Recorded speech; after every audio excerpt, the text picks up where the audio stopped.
Assalamualaikum warahmatullahi wabarakatuh. Salam sejahtera untuk kita semua dan tentu semangat pagi. Apa kabar semuanya? Selamat datang peserta PKN tingkat 2 pada materi proyek perubahan. Sebelum saya akan melangkah lebih jauh tentang proyek perubahan, maka saya akan perkenalkan terlebih dahulu. Saya Brisma Renaldi. Saya Widya Suara pada Pusat Pengembangan Kompetensi Kepemimpinan Nasional dan Manajerial Aparatur Sipil Negara. Bapak Ibu yang kami hormati, pada sesi ini sama-sama mendapatkan materi yang berkaitan dengan proyek perubahan, yaitu kami akan memfasilitasi Bapak Ibu untuk dapat mengaktualisasikan kepemimpinan perubahan strategis organisasi. Tentu Bapak Ibu membuatnya secara individu melalui proses perancangan proyek perubahan, lalu Bapak Ibu mengimplementasikan proyek perubahan tersebut dalam laboratorium kepemimpinan. Di akhir pembelajaran, diharapkan Bapak Ibu dapat menunjukkan kemampuan sebagai pemimpin perubahan strategis. Yang kami banggakan, hasil belajarnya adalah Bapak Ibu dalam konsep ini tentu mampu menguraikan tentang apa itu proyek perubahan, lalu bagaimana Bapak Ibu bisa mengeksekusi setiap tahapan-tahapan pembelajaran proyek perubahan yang nantinya akan membentuk sosok karakter Bapak Ibu sebagai pemimpin perubahan strategis di dalam organisasi Bapak Ibu masing. Bapak Ibu yang kami banggakan, indikator keberhasilan yang akan Bapak Ibu capai adalah mulai dari merancang atau menyusun rancangan perubahan, kemudian nanti Bapak Ibu akan menyajikan rancangan proyek perubahan itu, lalu Bapak Ibu mengimplementasikan rancangan proyek perubahan pada laboratorium kepemimpinan, kemudian menyusun laporan hasil implementasi proyek perubahan, dan terakhir menyajikan implementasi proyek perubahan itu pada saat seminar. Bapak Ibu yang kami banggakan, kita reverse dulu ke belakang. Ada beberapa agenda dalam pembelajaran PKN 2. Yang pertama yang kita sebut dengan self-mastery, yaitu ada 2 mata pelatihan, ada energi kepemimpinan dan integritas kepemimpinan. Saya kira Bapak Ibu sudah mendapatkan materi ini sebelumnya.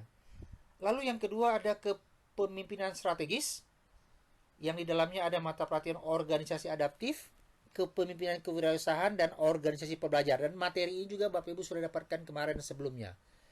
Yang ketiga ada agenda manajemen strategis, di mana mata pelatihan di dalam manajemen strategis itu adalah dialog strategis dan marketing sektor publik. Nah, kedua agenda ini, kepemimpinan strategis dan manajemen strategis, ini banyak sekali nanti membantu Bapak Ibu sebagai referensi dalam mengaktualisasikan kepemimpinan di agenda keempat, di mana pada kali ini kita fokus pada proyek perubahan. Nah, pada proyek perubahan ini nanti, untuk agenda kepemimpinan strategis dan manajemen strategis itu betul-betul didominasi referensinya di 2 agenda tersebut. Kita review sedikit. Ada seorang pakar yang Bapak Ibu sangat tidak asing yang namanya Renal Kasali. Beliau mengatakan character change itu ada beberapa hal. Pertama katanya, perubahan itu misterius. Katanya perubahan itu juga tidak mudah untuk dipegang. Kemudian perubahan juga memerlukan ada yang harus mampu melakukan perubahan itu. Dan tidak semua orang bisa diajak untuk melakukan perubahan. Lalu Renal Kasali mengatakan perubahan juga terjadi setiap saat, bukan sekali-sekali. Makanya yang tetap itu adalah perubahan itu sendiri. Ada sisi kerasnya, lalu ada sisi lembut dalam perubahan itu. Perubahan juga membutuhkan waktu, juga biaya, dan tak kalah penting juga membutuhkan power atau membutuhkan kekuatan. Perubahan itu menyentuh nilai-nilai dasar organisasi. Untuk apa? Untuk mengubah perilaku dan untuk mengubah kebiasaan. Kemudian perubahan juga diwarnai oleh mitos. Banyak mitos perubahan biasanya membawa kemajuan dan biasanya menuju arah kepada perbaikan. Perubahan juga menimbulkan ekspektasi, emosi, dan harapan. Terakhir Bapak Ibu, untuk mengelola perubahan itu dilakukan dengan kepemimpinan adaptif, komunikasi, dan berperilaku baik. Saya kira ini semua Bapak Ibu sudah dapatkan di agenda-agenda sebelumnya. Kami hormati, untuk bisa melakukan suatu proyek perubahan, kita lalui dengan berbagai rangkaian pengalaman-pengalaman belajar. Lalu nanti Bapak Ibu mensintesakan materi-materi pelatihan PKN 2 seperti yang kami sampaikan tadi, ada di agenda 2, yaitu agenda kepemimpinan. Lalu ada di agenda 3, itu bicara agenda manajemen. Lalu mendapatkan bimbingan nanti oleh coachnya, sampai juga pada saat menyusun di dalam menuliskan sebuah kertas kerja. Dan di akhir pembelajaran, peserta nanti menunjukkan kompetensinya sebagai pengelola serta memimpin implementasi proyek perubahan di instansinya. Dan tentu Bapak Ibu diminta untuk menyusun laporan proyek perubahan. Apa sih itu proyek perubahan? Proyek perubahan itu harus betul-betul merupakan ide terobosan dari peserta. Jadi proyek perubahan itu bukan muncul dari orang lain. Sebagai pemimpin strategis, sebagai pejabat tinggi Pratama, maka Bapak Ibu harus bisa mengeluarkan ide-ide, menggali semua potensi-potensi, menggali semua permasalahan yang ada di organisasi untuk dijadikan bahan melahirkan sebuah ide atau gagasan-gagasan dalam menciptakan sebuah proyek perubahan. Proyek perubahan merupakan hasil dari proses diagnosis. Adapun alat-alat untuk mendiagnosis, Bapak Ibu kemarin tentu sudah banyak mendapatkan materi-materi di beberapa agenda. Nah, yang perlu kita garis bawahi adalah ketika Bapak Ibu melakukan diagnosis, maka yang didiagnosis itu betul-betul kondisi saat ini atau harus up to date dia. Proyek perubahan harus mendapatkan dukungan baik itu dari atasan langsung maupun dari institusi. Ini penting Bapak Ibu sekalian. Kenapa? Karena tanpa ada dukungan sulit kita melakukan perubahan itu sendiri. Proyek perubahan dapat meningkatkan kinerja organisasi menuju organisasi adaptif. Bahkan ketika Bapak Ibu mendapatkan materi adaptif organisasi, tidak hanya tekanannya pada adaptif, tetapi tekanannya juga bisa pada agile organization. Nah, Bapak Ibu sekalian, yang harus kita perhatikan ketika Bapak Ibu akan melakukan proyek perubahan harus visible. Harus visible. Dan tidak hanya visible, juga harus bisa diimplementasikan. Ya, apa gunanya Bapak Ibu melakukan proyek perubahan, tetapi proyek perubahan itu tidak bisa diimplementasikan, bahkan tidak bisa berkesinambungan. Untuk itu, proyek perubahan yang baik tentu, proyek perubahan itu akan memberikan manfaat dan memberikan keuntungan bagi organisasi. Ya, bagaimana posisi peserta ketika melakukan proyek perubahan? Untuk peserta yang sudah duduk sebagai JPT pertama, maka proyek perubahan Bapak Ibu sesuai dengan tugas, sesuai dengan kewenangan yang saat ini dipimpin. Namun, mungkin di antara Bapak Ibu peserta PKN 2 ada yang masih belum menjabat pejabat tinggi pertama, maka yang bersangkutan itu boleh mengambil, sekali lagi, boleh mengambil JPT Pratama, baik JPT Pratama itu di atas langsungnya atau JPT Pratama yang lainnya. Artinya, untuk bagi peserta yang belum menduduki jabatan JPT Pratama, mereka lebih fleksibel untuk mengambil area perubahan. Baik, hari ini kita pada nomor 1 pada penjelasan konsep perubahan. Ya, skenario kita hari ini kita hanya membahas penjelasan konsep perubahan, di mana nanti Bapak Ibu punya schedule, punya roadmap itu panjang sekali, ya.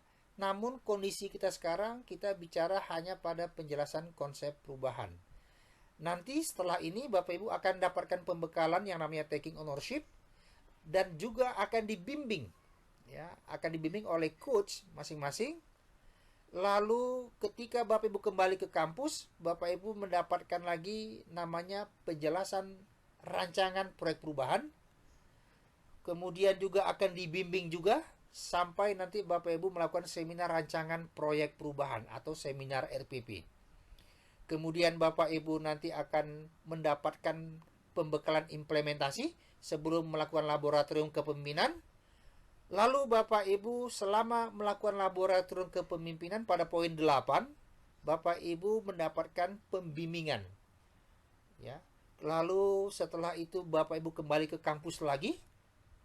Nah, di akhir kembali ke kampus itu, ketika Bapak Ibu telah menyusun laporan proyek perubahan, maka Bapak Ibu akan melakukan seminar proyek perubahan atau seminar akhir proyek perubahan.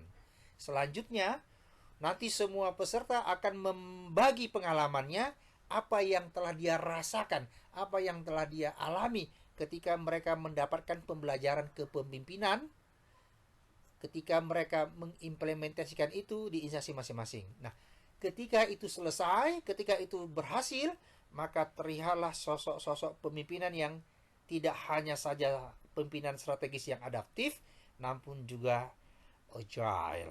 Saya kira sampai di sini Bapak Ibu sudah dapat gambaran secara umum. Nah,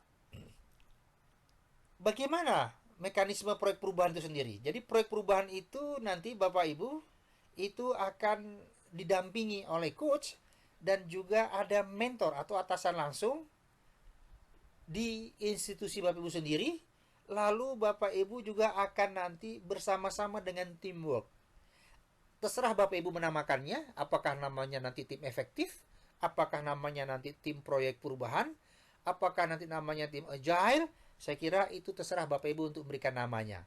Adapun lingkup kegiatan ketika Bapak Ibu melakukan proyek perubahan itu adalah mulai dari mendiagnosis organisasi, lalu mengkomunikasikan permasalahan dengan stakeholder, menyusun rancangan proyek perubahan dan membangun tim, kemudian menyajikan rancangan proyek perubahan, melaksanakan atau mengimplementasikan proyek perubahan, terakhir menyajikan hasil pelaksanaan seminar, laboratorium, kepemimpinan. Itulah lingkup kegiatan selama Bapak Ibu melakukan. Nah, ini dia skenario penulisannya.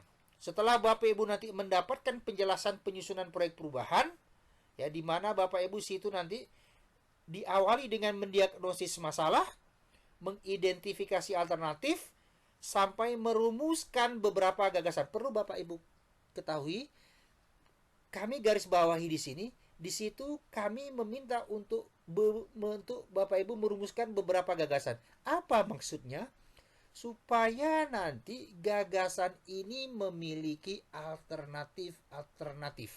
Ketika kita tawarkan kepada stakeholder, terutama kita tawarkan kepada atasan langsung atau pimpinan, maka beberapa gagasan ini bisa menjadi alternatif, bisa menjadi alasan kenapa itu paling visible, kenapa dia paling implementable. Nah, setelah itu baru Bapak Ibu melakukan penulisan rancangan, lalu kita seminarkan rancangan proyek perubahan tersebut. Kemudian nanti Bapak Ibu, apa yang telah kita sepakati di dalam seminar rancangan proyek perubahan itu dieksekusi, diimplementasikan dalam pelaksanaan proyek perubahan, atau yang kita sebut nanti namanya laboratorium kepemimpinan. Nah, itu semua ketika Bapak Ibu melakukan laboratorium kepemimpinan, itu semua Bapak komunikasikan, baik dengan atasan atau mentor, dengan stakeholder, juga dengan coachnya masing-masing. Nah, akan terlihat nanti ya seperti apa tujuan dan manfaat organisasi yang adaptif itu, bagaimana Bapak Ibu melakukan penjadwalan, lalu terutama bagaimana Bapak Ibu melakukan strategi marketingnya. Nah, setelah itu dilakukan, maka Bapak Ibu menyusun sebuah laporan dan laporan itu akan diseminarkan pada akhir proyek perubahan di kelas. Bapak Ibu yang kami.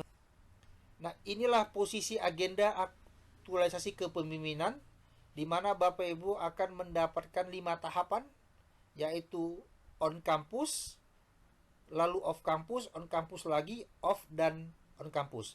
Hari ini Bapak Ibu posisinya pada on campus pertama, ya, di mana pada tahap pertama itu Bapak Ibu mendapatkan seluruh agenda pembelajaran, kemudian Bapak Ibu mendapatkan konsep proyek perubahan. Nah, kemudian setelah mendapatkan konsep perubahan ini, Bapak Ibu akan masuk pada tahap kedua, yaitu taking ownership. Apa itu taking ownership? Membuat komitmen bersama atau membangun komitmen bersama. Nah, setelah Bapak Ibu membangun komitmen bersama, apa outputnya? Outputnya sesungguhnya sebenarnya Bapak Ibu mendapatkan persetujuan gagasan proyek perubahan atau mendapatkan persetujuan topik atau judul proyek perubahan. Nah, kemudian yang sudah disepakati inilah yang kita rancang sebagai proyek perubahan yang akan kita seminarkan di tahap 3. Setelah itu, Bapak Ibu akan melakukan implementasi atau laboratorium kepemimpinan. Itu masuk tahap keempat di mana Bapak Ibu sedang off kampus. Jadi kalau kita lihat, seluruh aktivitas Bapak Ibu didominasi dengan off kampus, bukan di dalam kampus. Nah, setelah itu terakhir, apa yang Bapak Ibu implementasikan sesuai tahapan, sesuai milestone, maka nanti akan masuk kembali ke kampus, itu kita seminarkan. Maka terlihatlah di situ mana sosok-sosok yang telah menjadi seorang pemimpin perubahan. Ya. Apa yang dievaluasi? Apa yang akan dilihat selama Bapak Ibu melakukan perubahan? Ada dua. Yang pertama itu pada saat Bapak Ibu melakukan seminar rancangan, dan yang kedua pada saat seminar proyek perubahan.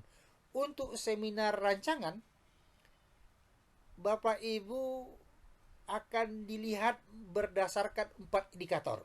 Yang pertama, sejauh mana cakupan manfaat untuk organisasi adaptif. Yang kedua, bagaimana terobosan itu inovatif dengan isu strategisnya. Lalu, seperti apa kejelasan tahapan rencana strategis. Dan terakhir, bagaimana Bapak Ibu merencanakan strategi marketing. Semua indikator ini itu berbobot 5%. Sedangkan untuk seminar laporan akhir atau seminar proyek perubahan, indikatornya ada 3, yaitu bagaimana Bapak Ibu dapat memberikan cakupan tahapan rencana strategis secara utuh. Yang kedua, bagaimana Bapak Ibu melakukan implementasi strategi marketingnya. Dan yang ketiga, bagaimana Bapak Ibu memberdayakan organisasi pembelajaran. Ketiga indikator ini bobotnya 10%. Artinya, total untuk penilaian proyek perubahan itu adalah 50%. Di samping ada 50% lagi bobot evaluasi yang lain. Bapak Ibu yang kami... Adapun materi pokok di dalam konsep proyek perubahan ini ada 2. Sebagaimana tadi yang beberapa kali kita sampaikan, ada rancangan, lalu ada implementasi. Jadi materi pokok itu kita bagi 2. Materi pokok ketika Bapak Ibu merancang, lalu bagaimana Bapak Ibu mengimplementasikan proyek perubahan itu. Untuk perencanaan proyek perubahan itu sendiri, komponen yang akan Bapak Ibu muat di dalam sebuah laporan ada 7. Bapak Ibu sekalian, perlu kita sepakati bahwa yang ketujuh Bapak Ibu lihat di monitor ini bukan tahap, ini bukan pembabakan seperti karya tulis, bukan. Tetapi ini komponen yang harus dimuat dalam sebuah laporan rancangan. Saya lagi, komponen-komponen yang harus termuat dalam penyusunan rancangan. Di mana komponen itu ada 7, yaitu topik atau judul proyek perubahan, lalu deskripsi proyek perubahan, latar belakang proyek perubahan, tujuan dan manfaat untuk organisasi adaptif, output dan outcome, kemudian tahapan perubahan secara strategis, dan yang ketujuh, rencana strategi marketing. Ya, hanya rencana, karena kita baru menyusun rencana strategi marketing. Jadi saya ulangi, ada 7 topik atau judul. Yang kedua, deskripsi proyek perubahan. Yang ketiga, latar belakang. Yang keempat, tujuan dan manfaat untuk organisasi adaptif. Yang kelima, output dan outcome. Yang keenam, tahapan perubahan rencana strategis. Dan yang ketujuh, rencana strategi marketing. Bagaimana mengelaborasi yang ketujuh nanti akan diberikan pada sesi berikutnya. Ya, akan dielaborasi pada pertemuan berikutnya ketika Bapak Ibu merancang proyek perubahan. Nah, adapun yaitu pada manajemen perubahan atau pada implementasi laboratorium kepemimpinan, ada 3 indikatornya, ada 3 komponennya yang akan Bapak Ibu muat di dalam laporannya, yaitu capaian tahapan rencana strategis, kemudian implementasi strategi marketing, dan yang terakhir, bagaimana Bapak Ibu melakukan pemberdayaan organisasi pembelajaran. Ini pun ketiga komponen ini juga nanti akan dielaborasi, akan diuraikan ketika Bapak Ibu mendapatkan materi sesi penjelasan implementasi proyek perubahan. Nah, di dalam proyek perubahan itu banyak yang terlibat, ya, baik itu ketika Bapak Ibu di awal, ketika Bapak Ibu merancang, maupun ketika Bapak Ibu mengimplementasikan. Yang pertama di sini, siapa-siapa saja yang terlibat, yaitu pertama Bapak Ibu sebagai reformer, sebagai peserta PKN tingkat 2. Nah, tentu Bapak Ibu di sini sudah membuat tim, ya, yang untuk menggerakkan, ya, untuk menggerakkan proyek perubahan Bapak ini. Bapak Ibu membutuhkan tim yang tadi kita sebut, terserah apakah namanya tim efektif, tim proyek perubahan, tim agile, dan sebagainya. Lalu Bapak Ibu di situ akan didampingi oleh coach, ya, akan didampingi oleh coach. Kemudian Bapak Ibu juga memiliki mentor, ya, untuk memberikan dukungan. Dan pada saat seminar, baik itu seminar RPP maupun seminar proyek perubahan, Bapak Ibu akan dievaluasi oleh penguji atau oleh narasumber. Nah, terlihat di sini, ya, komponen ini akan ada nanti, ya, akan ada seterusnya ketika Bapak Ibu melakukan proyek perubahan.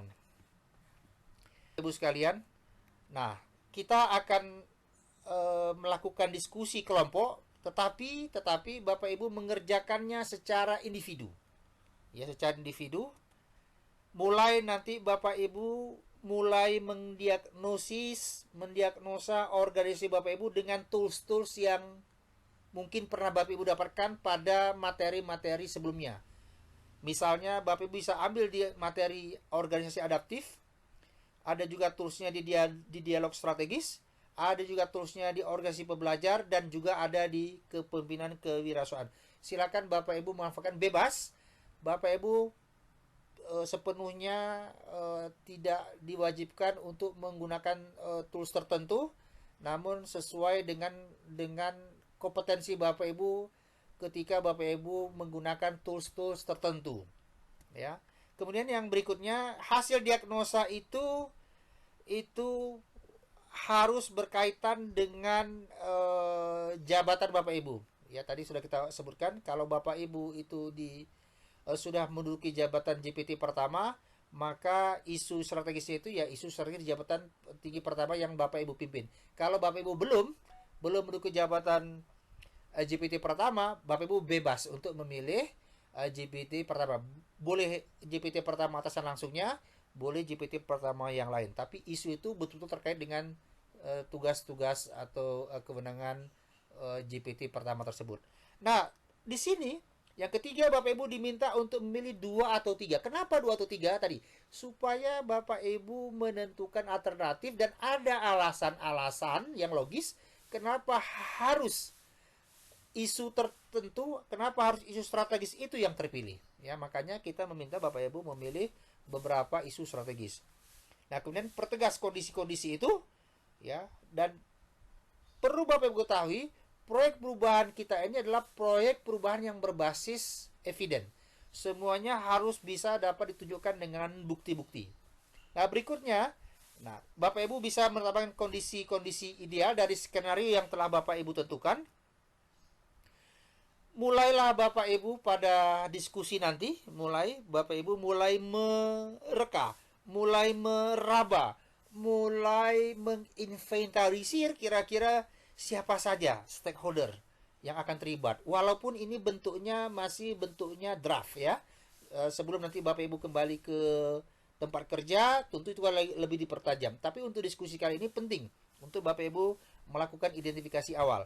Lalu kemudian Bapak Ibu juga bisa nanti mencoba mengidentifikasi kegiatan-kegiatan apa, ya, kegiatan-kegiatan apa yang dapat Bapak Ibu lakukan untuk mengeksekusi proyek perubahan itu.